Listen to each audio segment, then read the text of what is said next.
¿Cómo reaccionar ante la noticia de tener un hijo con autismo? Ok, bueno, cuando te enfrentas a un diagnóstico, como muchas situaciones en la vida, hay un luto, ¿no?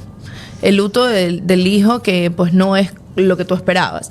Pero eso también nos pasa a los papás de los niños regulares, solamente que obviamente cuando hay un diagnóstico es mucho más fuerte. Entonces, generalmente los papás transitan, y eso es importante que lo conozcan, por diferentes etapas en el luto. Ya, la primera es la negación. La segunda es la tristeza, se puede mezclar un poco también con la ira. Luego pues ya viene la negociación, en donde tú dices, a ver, bueno, ¿y en mi país qué hay? O nos vamos para otra parte. Ya, porque la negación al principio es como que no, busquemos otra opinión. Es que no, está muy chiquito, es que no, ya va a hablar, es que no puede ser lo que ella dijo. Ya, de ahí ya empiezas a sentir pena, obviamente. Luego ira, porque me pasa a mí. Si hay tantos niños que no les pasa, porque a mí me toca como mamá esto, papá esto.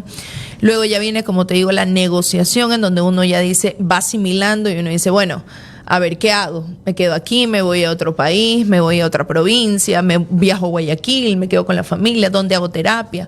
Tiene que haber una solución y empiezas a buscar, pues, ¿no? Y el último que ya es la aceptación, en donde pues ya dices, todos tenemos algo, todos luchamos nuestras batallas y adelante, pues lo que hay que hacer es lo que hay que hacer. Terapia, entonces ahí ya dicen, a ver, ¿qué hay que hacer? Dígame. Y comienzas, ¿no? Es un proceso más o menos largo. Exacto. Pero obviamente si tú tienes un equipo, una psicóloga clínica de cabecera y tienes terapistas para hacer prácticas centradas en la familia, o sea, incluir a la familia, que es como debe de abordarse, para los temas lúdicos, para los temas sociales, para los temas comunicativos. Esa persona también acompaña la inclusión en la escuela, forma a las maestras integradoras para que no sean sombras, ¿ya? Entonces, obviamente te vas a sentir mucho más acompañado, mucho más apoyado, y si pasa algo, pues le vas a preguntar a tu terapista, a que si andas por la vida así con tu hijo autista y lo que pasa es que la escuela se queja y tú por hacer mejor pones una maestra sombra porque no tiene formación, no es integradora y esa maestra no sabe ni qué va a hacer, entonces termina siéndolo más dependiente del chico, abriéndole el cachito, abriéndole la... Me gustaría hacer hincapié en esto porque lo has repetido sobre maestra sombra. ¿Cuál entonces es la mirada correcta? Claro, la maestra sombra fue al inicio, que yo también la tuve hace muchos años, tal vez 15 años, en donde simplemente era porque entraron los autistas al aula regular, que era como debe de ser, y no funcionaban. Se salían de la clase, había que personalizarse, no querían trabajar en hojas, se iban a abrir las llaves de los baños, se metían las manos en el excusado, les encanta el agua. Entonces salían corriendo y bueno, era difícil, ¿no? Entonces, con el tiempo se ha venido cambiando el término, y yo actualmente es un término mío realmente, no es un término que puedes googlear así, no, es un término que yo hice, que es maestra integradora, en donde esta persona primero tiene la teoría, sabe hacer adaptaciones curriculares, sabe manejar sistemas de comunicación, sabe sensibilizar a la escuela, sabe sensibilizar a los otros niños para que todo esto no dependa de que, juegas cuando está tu maestra, pero el día que falta la maestra o que la familia ya no la puede pagar, lo que tenías que haber hecho es que convertir a los otros niños en apoyos naturales para que inviten al niño a jugar.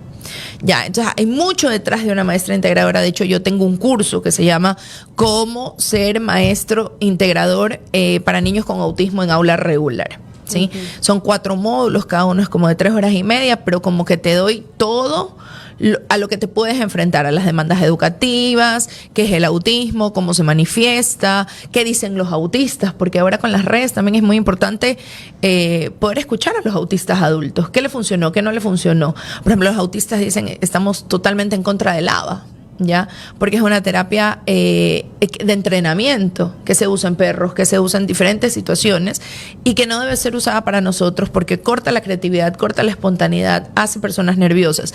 Entonces, claro, el ABA es anglosajón, viene de Estados Unidos y dice tener mucha base científica, pero base científica en el momento del aprendizaje, pero no de las secuelas que quedan después de eso en la adolescencia, de depresión, de angustia, de ansiedad, de diferentes trastornos. Entonces ahora los autistas adultos levantan la voz en el Instagram, porque ya se los puede ver, y dicen, no, ABA es muerte, eso no.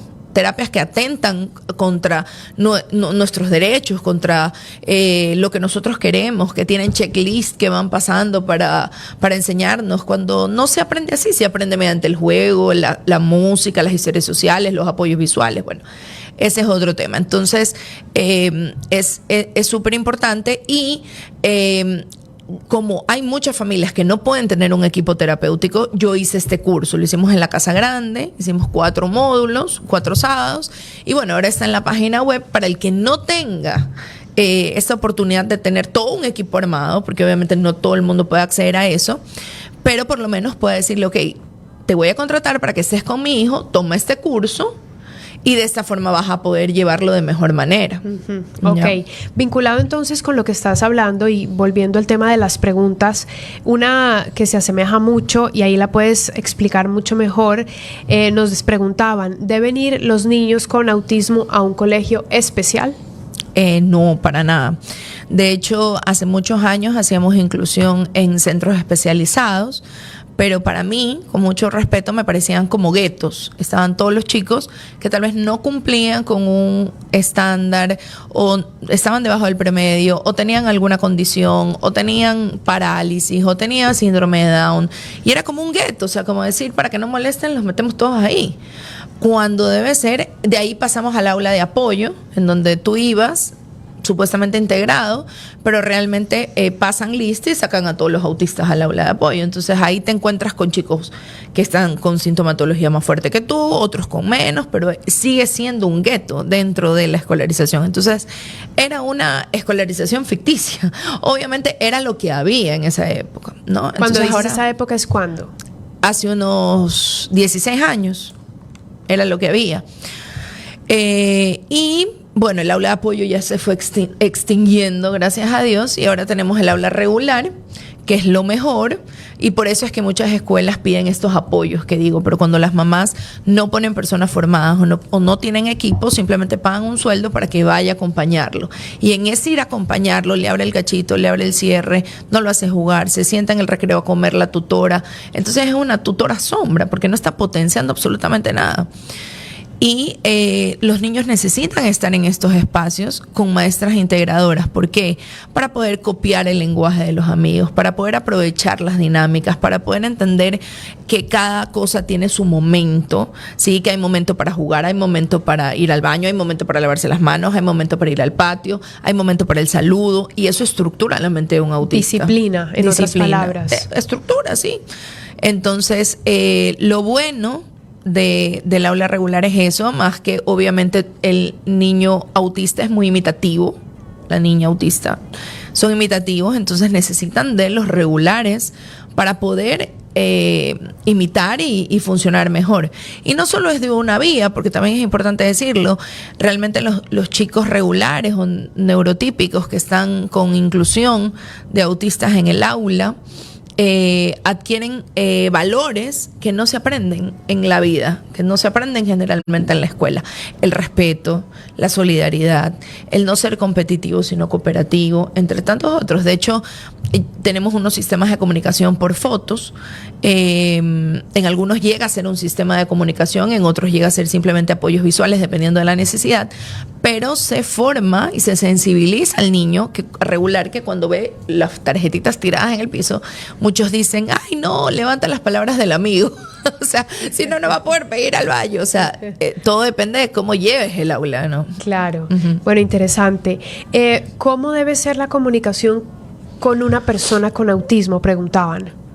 Ya que estamos en este ámbito, ¿no? Me estás hablando lo que pasa es que el autismo es tan amplio, es un espectro. Esa también me la hicieron. La pregunta es, sí, ¿qué es esto del espectro?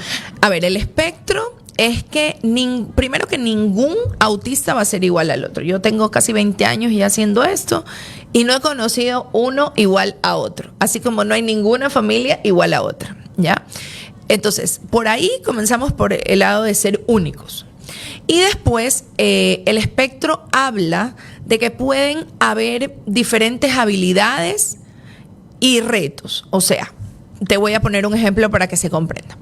Una niña que no tiene tantas dificultades sociales, ¿ya? Puede ser que llegue, que entre al juego, que imite, que por ahí lo entienda, puede tener dificultades comunicativas muy severas. Por ejemplo, no hablar, no haber tenido el privilegio de acceder a la oralidad. En cambio, hay chicos que pueden hablar muchísimo, pueden contar, incluso pueden dar cátedra de ciertos temas, pero tienen muchos tropiezos sociales. Entonces, al abrir un espectro significa que no estás en un nivel y tampoco es como que eres más o menos autista o eres de alto funcionamiento o bajo funcionamiento como si fueras una máquina, sino que simplemente como nosotros también. O sea, yo puedo ser muy buena leyendo, pero tal vez no soy buena cocinando. Ya, entonces en el espectro de todas las habilidades hay unas que tenemos altas, hay otras que tenemos bajas, hay unas que hay que reforzar, trabajar. Eso significa espectro. Bien, pero esa fue la pregunta que salió de la otra pregunta, que era cómo se deben comunicar las personas. Pensando en que tenemos un espectro, obviamente no podemos decir, con los autistas comunícate así. No. Realmente lo que se puede decir ampliamente es que siempre el autista necesita anticipación, pero muchos de nosotros también la necesitamos. Entonces, ellos necesitan mucha anticipación, por ejemplo, si se van a cortar el pelo, si si hay unas olimpiadas, sobre todo con situaciones que les pueden generar malestar. Entonces, lo que hay que hacer es anticiparle cómo va a ser, en dónde va a ser, la foto de quién lo va a hacer, cuánto tiempo va a durar, qué va a sentir en la cabeza, ese tipo de cosas. La anticipación es muy buena. Otra forma de comunicarte con los autistas es poniendo rutinas visuales, ¿sí? En donde ellos puedan, porque cuando el yo está tropezado, como en el autismo, ellos no pueden, el yo no puede interpretar lo que va a pasar, el yo no puede medir peligro, el yo no puede entender qué es lo que se espera de mí en este contexto. Como que yo llegué aquí, me dijeron siéntate aquí, yo asumí que este era mi micrófono y comenzamos. Okay. Eso tienes que decírselo a un autista. Es decir, no hay una facilidad de la propia creación del contexto. Exacto. ¿No? La lectura del contexto, de lo abstracto, de lo implícito. Entonces, eso sería poniendo... Y estos apoyos visuales los usamos mucho, o sea, no es algo wow. Por ejemplo, vas al comisariato, estás tarde, quieres comprar huevos, no te vas a ir percha por percha. Ves huevos arriba y entras, ves lácteos arriba y entras. De acuerdo. Entonces muchos usamos apoyos visuales en el celular también. Imagínate si no tuviéramos los iconos, ¿cuánto tiempo nos demoramos para llegar a la ya? Y nos aprenderíamos a usar también con apoyos visuales entonces de lectura, ya, Instagram, WhatsApp. Entonces, eso es otra forma de relacionarnos, pero la mejor es si tienes niños no verbales, aunque ya no se dice no verbales, se dice no hablantes, realmente, porque no verbales significa que no tienen palabras, pero tú no sabes, el autista es tan inteligente que tú no sabes en su mente cuántas palabras tiene y cuántas palabras conoce. De hecho, hay adultos de 25 años que han logrado salir del encierro autístico y no acceder a la oralidad, pero tipear. Y los papás se han dado cuenta que le encantaba el Renacimiento, que saben leer, que saben escribir, que han estado escuchando todo lo que se ha dicho de ellos en todo este tiempo. Entonces, se sabe que hay uno dentro de, ¿ya? Y lo que no se cura el autismo, pero sí se sale de la reclusión autística. Entonces, pienso que si te comunicas con niños que no hablan, o no son no hablantes, hablan poco o no pueden contar, creo que los apoyos visuales y los sistemas de comunicación son básicos, porque el sistema de comunicación respeta el derecho de todos a comunicarnos, más allá de que tengamos el privilegio de hablar o no. ¿Y los sistemas de comunicación cuántos son? ¿Cuáles son? Bueno, hay muchos sistemas de comunicación. Por ejemplo, está el PECS, está el TEACH, pero son... Para mi forma de pensar son muy obsoletos ya están muy viejos. Entonces yo creé mi propio sistema de comunicación. Lo grabé, lo hice así como si fuera una película. Y entonces cuando los padres entran, lo ven, aprenden y lo instauran en su casa.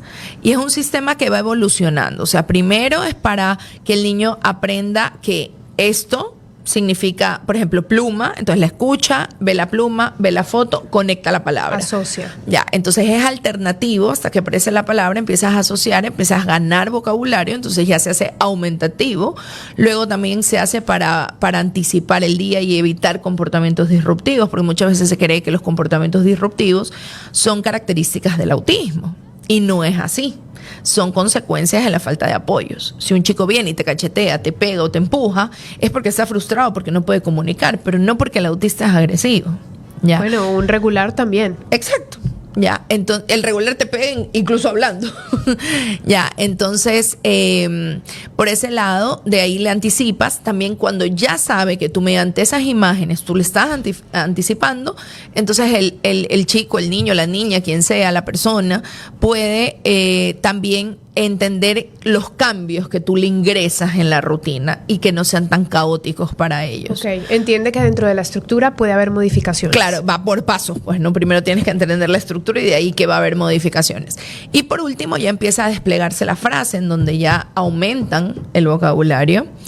Y luego se trabaja para las funciones ejecutivas, que es lo que está también un poco tropezado en el autismo, que es planificar, organizar y ejecutar. ¿Ya?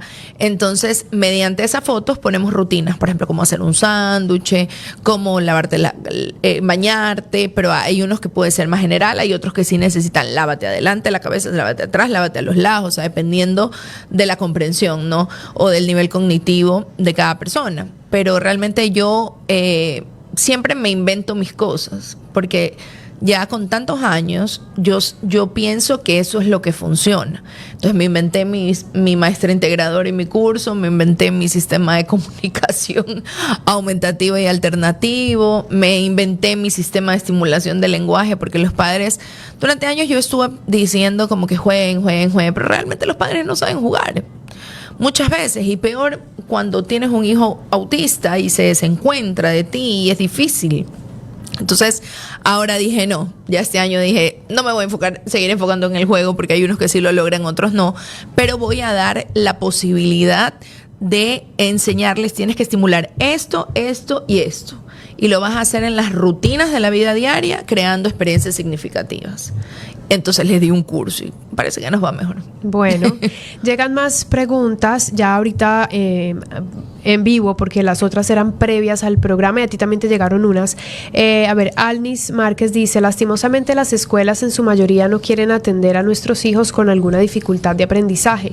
Incluso este agosto tuve que cambiar a mi hijo de 9 años con Asperger Level, estoy leyendo textualmente la pregunta de ella, y TDAH, y pues la maestra no quería atenderlo. Y pues ahora mismo lo tengo en una escuela virtual, yo soy tutora de cada materia, lo bueno es que soy docente integradora, pero sí hay mucho rechazo en las escuelas para atenderlos, dice Alnis.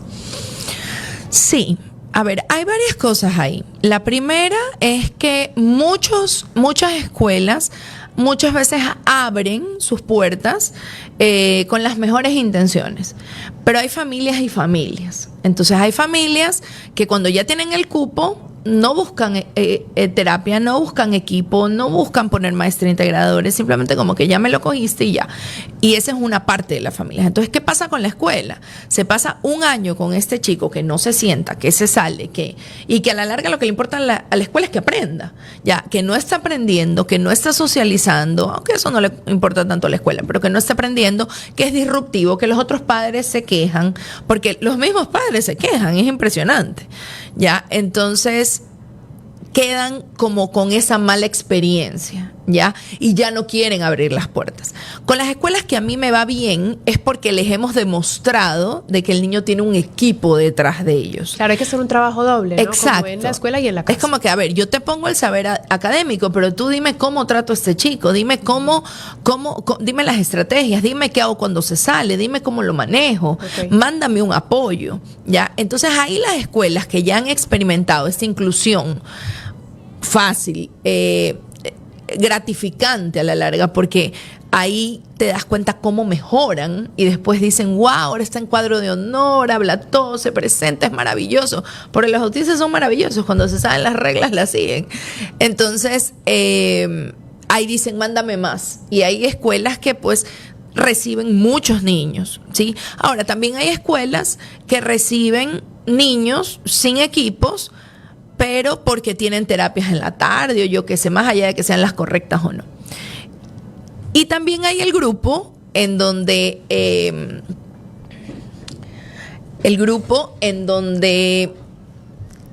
ya han tenido malas experiencias con maestras sombras, ¿ya? Y entonces dicen, esta chica no ayuda en nada, esta chica se pasa sentada, esta chica no lo integra, no nos ayuda con las adaptaciones curriculares, no usa sistemas de comunicación. Entonces se va como desgastando eso con la escuela, ¿no?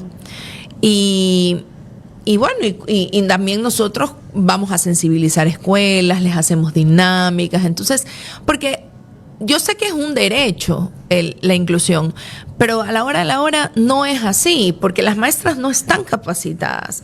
Ya, el gobierno puede venir y decir, ay, es un derecho a la inclusión, pero entonces tienen que capacitar a las maestras para las diferentes dificultades o tropiezos que puede tener un niño. Claro. Pero no, la forman como maestras. Entonces, ellas también, ¿qué hacen? ¿Ya? Claro, no tienen las herramientas suficientes, no por falta de voluntad, sino por falta de herramientas. Ahora, hay algo que también es cierto.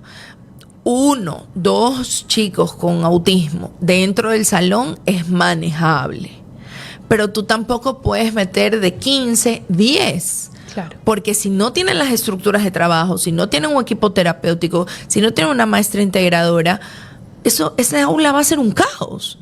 Ya, ahora, también, y pasa con los chicos que a veces tienen dificultades porque se divorcia la familia, o que pegan, o que son groseros, lo que sea. También tratas de ponerlo en un paralelo que no haya tanta disrupción. O sea, no es solo con el autismo, ¿ya? Entonces, si empiezan a llenarse, tampoco pueden dar una calidad, ¿ya? Ahora, ponte que todos tengan equipo terapéutico, en el mejor de los casos, que no es así, pues, ¿no? Bueno, todo el mundo puede acceder a eso. Y por eso es que hice el curso de maestro integrador. Pero imagínate 10 niños en el salón y 10 tutoras, más la titular y más la auxiliar. O sea, está muy sobrecargado. Entonces, por un lado yo entiendo y me da demasiada pena cuando los papás les dicen no hay cupo. A veces hay escuelas que son demasiado groseras también, se los dicen de forma fea, los hacen sentir como que nadie quiere coger a su niño, como que fuera un desecho. O sea, realmente he tenido situaciones difíciles, pero por otro lado también, cuando una escuela que yo sé que sí es ética, que sí es sensible, me dice, Majo, ya no tengo cupo, también comprendo, porque tampoco podemos meter tanto, ¿me explico? Sí. Tiene que ser equilibrado todo. Tenemos más mensajes, sin embargo no podemos llevarlos a cabo todos. A mí sí me gustaría que pudiéramos finalizar. María José, estamos conversando con María José Jáuregui. Ella es psicóloga clínica, es máster en autismo, y hemos estado respondiendo a preguntas que han sucedido antes y durante esta entrevista alrededor de dudas frecuentes sobre el autismo. Me gustaría que pudieras ayudarnos con 2 cosas. 1, llevando tal vez a los padres que nos escuchan y que tienen en su casa a un hijo con autismo, a cuáles son las pautas que deben empezar a seguir para poder tomar un camino mucho más saludable tanto para ellos como para el niño, que obviamente es el prioritario, porque nos has dicho mucha información con respecto a como las fallas del sistema. Entonces, en ese sistema fallido con respecto a la orientación de los padres de familia en el mundo del autismo, ¿qué hacer como padre de familia? ¿Cómo llevarlo? A lo mejor han estado cometiendo algunos errores y no lo sabían, entonces ¿cómo orientarse? Y lo segundo es que de repente nos puedas compartir alguna red social tuya para que puedan seguir esta conversación contigo. Ya, a ver, lo primero, yo lo que siempre recomiendo es inclusión en aula regular. ¿Sí? A veces cuando yo subo cosas de escuelas me preguntan, ¿cuál es la escuela? ¿Cuál es la escuela? Esa escuela está linda. No es la escuela. Con esa escuela hemos hecho sensibilización, hemos hecho trabajo, pero eso no significa que es la escuela para tu hijo.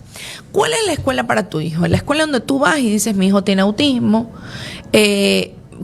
por lo menos te piden conocerlo, ya no te dicen no, te piden conocerlo, y después te dicen, bueno, no sabemos mucho de autismo, pero si viene una persona aquí a formarnos, a guiarnos, le abrimos las puertas.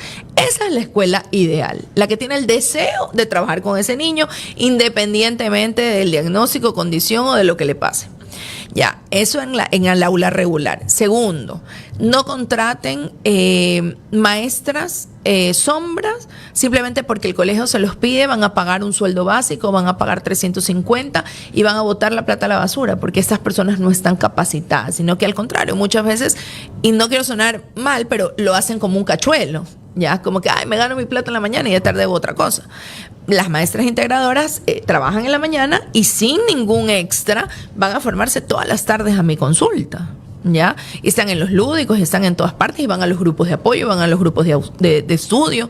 Entonces, eso, buscar una persona y, por ejemplo, capacitarla, ¿verdad? Para si es que tiene que acompañar a tu hijo. Otra cosa importantísimo, que empieces a usar sistemas de comunicación, ¿ya? Los sistemas de comunicación aumentan el vocabulario, no lo disminuyen, eso ya está comprobadísimo, pues, ¿no? Entonces, no puedes tener un hijo con autismo si tú no usas sistemas de comunicación, porque no estás respetando su derecho a comunicar. Puede ser que te diga, ay, me caí, pero puede ser que un día le duele la barriga, la garganta y no te lo puede explicar. Ya, el autista tiene esta ironía que muchas veces puede decir muchas cosas y de repente otras no las dice, porque la palabra no llega a abarcar eso. Entonces, sistemas de comunicación, entonces son en la escuela y también son en la casa, porque no le podemos quitar el derecho al chico de comunicar. De hecho, los papás a veces usan sistemas de comunicación para viajar, todo sale perfecto porque le avisan que tiene que estar en la fila, que tiene que esperar.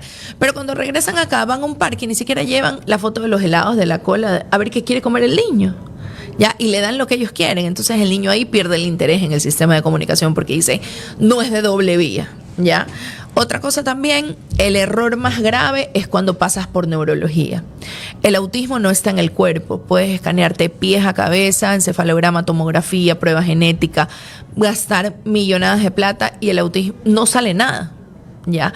Entonces no debe estar en la mano. Antes estaba en la mano psiquiátrica, ya eso ya salió, gracias a Dios, pero siguen los manuales psiquiátricos, ya como trastorno del espectro autista. No, es espectro autista, no es ningún trastorno. Y ahora pasó a la neurología y está tratando de salir de la neurología para pasar a la psicología. Entonces, no vayas donde el neurólogo porque el neurólogo te va a mandar 20,000 cosas, tu hijo va a estar bien, no va a tener nada y encima, que eso es lo que te contaba al inicio, ya el viernes salió una conferencia de neurólogos aceptada en el mundo que no hay dieta para el autismo, no hay vitaminas para el autismo y no hay nada de cosas alternativas para el autismo. Solo consideran las terapias adecuadas. Entonces, desde ese lugar no te pongas a hacer una dieta porque vas a segregar más a tu hijo, vas a hacerle más problema para compartir con los amigos si come cosas raras. No te pongas a montarlo al caballo porque no necesita montar a caballo, no necesita ni el perro ni el gato ni nada, necesita una terapista. Entonces el neurólogo te manda Focus, DHA, Omega, 20,000 cosas que ni siquiera se pueden comprar aquí, que son carísimas, que tienen que pedirlas. Entonces estás gastando plata en situaciones que no son, ¿ya? Y de ahí ya tampoco te pongas en esto. También ya se demostró terapias MER de ultra, de todo esto, ya nada, ya no. Gracias a Dios, yo llevo diciéndolo 15 años, pero tiene que decirlo 4 neurólogos para que nos crean. Y obviamente busca una persona que esté de acuerdo contigo, que se lleven bien, que creas que le confías a tu hijo. Y busca terapias adecuadas, que es otro de las fallas del sistema, que derivan a terapia de lenguaje, derivan a terapia ocupacional, y esas terapias a la larga no trabajan lo que es la comunicación y la socialización. ¿Ya? Muy bien.